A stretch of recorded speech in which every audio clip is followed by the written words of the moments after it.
So we've talked in the past about many of the vessels within the MCRN, the Martian Navy, but I figured today we'll take a closer look at one of the vessels that was more recently introduced in the last 2 seasons, the MCRN Light Cruiser. I'm Colin, and this is Sci-Fi Deep Dive.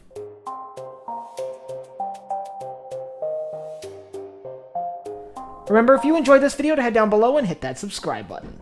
So as many of you may have noticed, I'm not giving this a class name, I'm just referring to it as the MCRN Light Cruiser, and that's because we don't know what class this ship belongs to.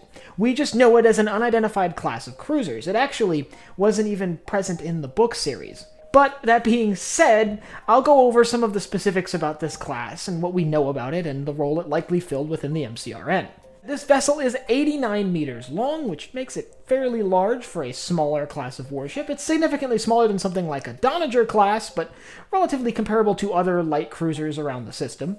It contains 6 forward-facing torpedo tubes, each with supposedly 40 torpedoes each, although I would think that that's likely 40 torpedoes in total, judging the size of the vessel, as well as 9 Narrowman Dynamics PDCs, the same PDCs on every other MCRN warship. Interestingly, this is one of the few ships classified as a cruiser within either of the major navies within the system to not have a railgun.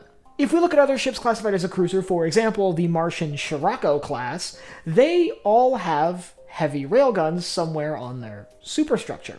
Instead, this class of cruiser seems to be focused more on the use of torpedoes as an offensive weapon, judging by the 6 torpedoes it has up front. Its PDC network, while effective, isn't particularly impressive either. The much smaller Corvette class, for example, has 6 PDCs as opposed to the light cruiser's 9. So, what role did this vessel fill within the MCRN? Well, that's a good question. If you look at the other ships within the MCRN, for example, the Morgan-class patrol destroyer is a patrol craft designed for scouting areas away from fleets. The Corvette class seems to be an anti-torpedo sort of screening vessel with a complex PDC network. The Scirocco class seems to be almost more of an assault ship designed for landing troops, but also capable of significant ship-to-ship combat in space using a wide array of torpedo tubes as well as some mounted railguns. And then there's the Doniger, which is this massive, imposing battleship. So what role does this light cruiser fill? Well, I would wager that it's designed to be a hit-and-run vessel. Its relatively small size but significant torpedo complement lead me to believe that it's designed to get in and hit a target and then get out. It's likely very fast, and this sort of profile that it has, by the way, seems to suggest speed, so I wouldn't be surprised if that was the case. This also makes it perfect for Marco's purposes, as his command fleet has to be very mobile, constantly dodging the actions of the UN and the MCRN. That being said, we do know a few things about the vessel as a whole that we were able to tell from the interior shots of the Pella and some of the exterior shots as well. So let's start by talking about the layout of the vessel. We know at the stern of the vessel is a majority of its communications equipment. As you move forward through the vessel and get near its, nose, I guess is what you would call it, the forward section of the vessel, you get into its torpedo armament, its torpedo tubes, and its what appear to be its primary weapons, being those torpedo systems. It's also interesting and worth noting that there are some hints that this class of vessel actually has built-in strike craft. These could be unmanned drones designed for carrying out some sort of strike missions, but they could also be manned landing craft designed for landing crew or equipment on the surface of a planet. Think of something like the shuttles on board the Anubis. Another interesting thing is we know that it has a barracks for Martian Marine Corps troops, so it was designed to at least have a garrisoned unit of Martian Marines, and a fairly significant unit, as they would have their own barracks as opposed to on the smaller vessels where they seem to just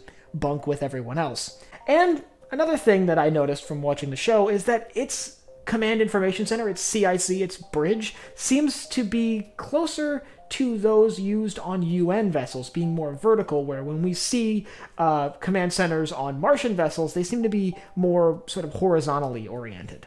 Now, I think it's worth noting that there likely wasn't a lot of these built. We only ever see one on screen, and it's actually not in service to the Martian Navy, but instead in service to the Free Navy. That leads me to believe that these were likely produced briefly in an attempt to create a fast attack hit-and-run cruiser, before it was realized that those really wouldn't do them any good in Mars's ongoing war against pirates in the Belt, for example, and the program was dropped. I actually really like this design.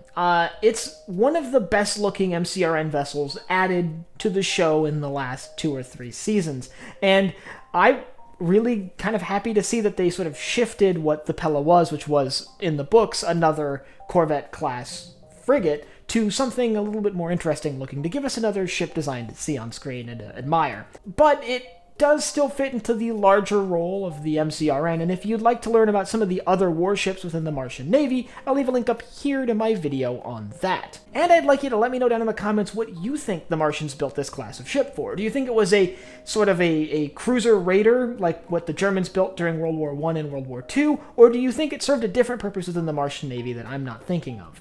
And if you have anything else from the Expanse you'd like to see me cover, leave it down below in the comments. Last but not least, if you enjoyed this video, head down below, hit the like button, the subscribe button, and the bell icon so you get notified when I upload new videos. So for Sci-Fi Deep Dive, I'm Colin, and I will see you next time.